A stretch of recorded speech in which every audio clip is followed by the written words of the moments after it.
The Noble Eightfold Path by Venerable Rungruan Papasaro, Dr. Rungruan Lim Chu Patipa. The Noble Eightfold Path usually is oversimplified for layman application.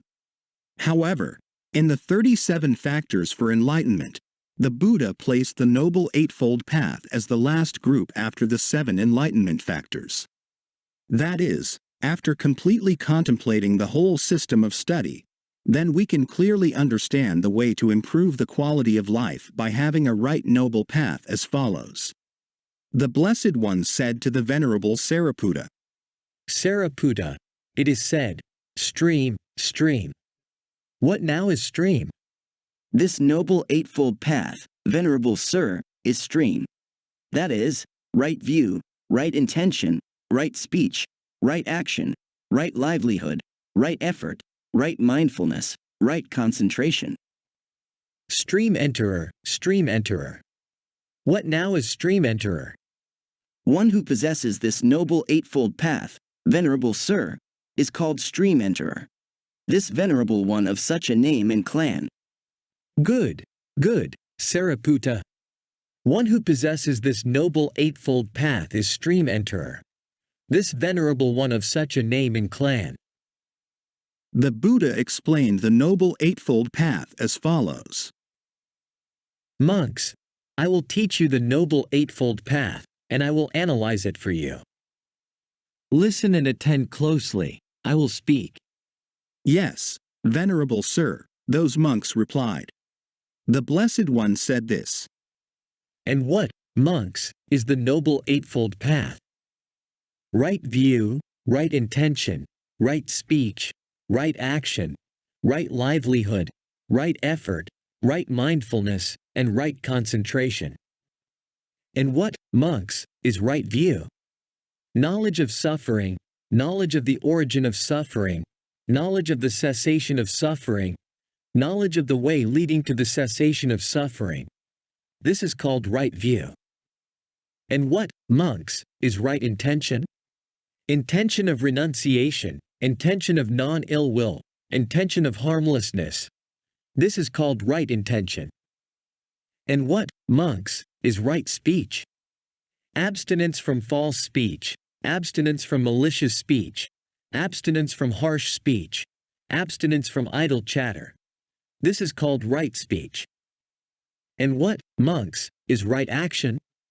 Abstinence from the destruction of life, abstinence from taking what is not given, abstinence from sexual misconduct. This is called right action. And what, monks, is right livelihood? Here a noble disciple, having abandoned a wrong mode of livelihood, earns his living by a right livelihood. This is called right livelihood. And what, monks, is right effort? Here, monks, a monk generates desire for the non-arising of unarisen evil unwholesome states. He makes an effort, arouses energy, applies his mind, and strives. He generates desire for the abandoning of arisen evil unwholesome states. He generates desire for the arising of unarisen wholesome states. He generates desire for the continuation of arisen wholesome states, for their non-decline, increase, expansion, and fulfillment by development. He makes an effort, arouses energy, applies his mind, and strives. This is called right effort. And what, monks, is right mindfulness? Here, monks, a monk dwells contemplating the body and the body, ardent, clearly comprehending, mindful, having removed longing and dejection in regard to the world. He dwells contemplating feelings and feelings, ardent, clearly comprehending, mindful, having removed longing and dejection in regard to the world.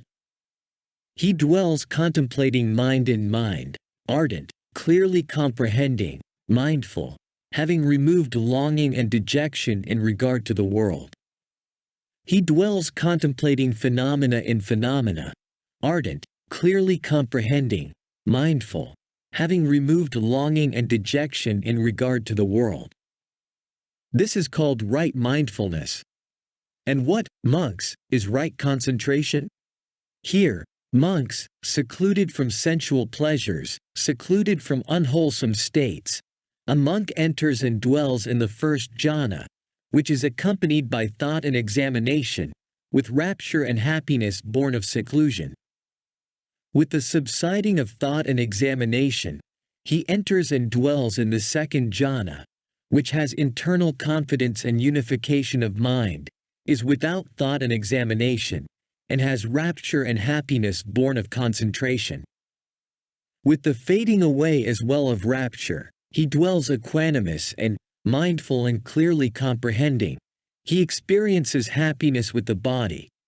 He enters and dwells in the third jhana, of which the noble ones declare, he is equanimous, mindful, one who dwells happily. With the abandoning of pleasure and pain, and with the previous passing away of joy and dejection, he enters and dwells in the fourth jhana, which is neither painful nor pleasant and includes the purification of mindfulness by equanimity. This is called right concentration. The Buddhism is a systematic way to study life within nature. And by having a right process of practice, the noble processes, the practices for enlightenment, then the mind will be developed and reaching the noble states, the results of the knowledge, in responding to the world. It should be noticed that the right speech, the right action, and the right livelihood are sorts of the moral disciplines.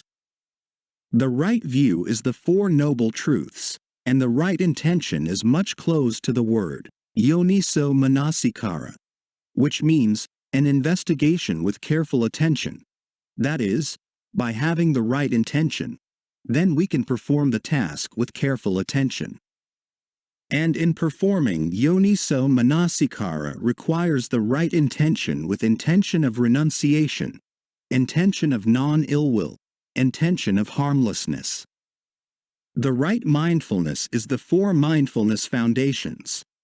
The collection of right speech, right action, and right livelihood is the part of moral disciplines, while the collection of right effort, right mindfulness, and right concentration is the part of the study on mind, while the collection of right view and right intention is the part of wisdom development. In Mahasaccaka Sutta, the Buddha explained that the combination of the right mindfulness and the right concentration as the path to enlightenment as follows. I recalled of the incident sitting in the cool shade of a rose apple tree, establishing mindfulness, and then secluded from sensual pleasures, secluded from unwholesome states.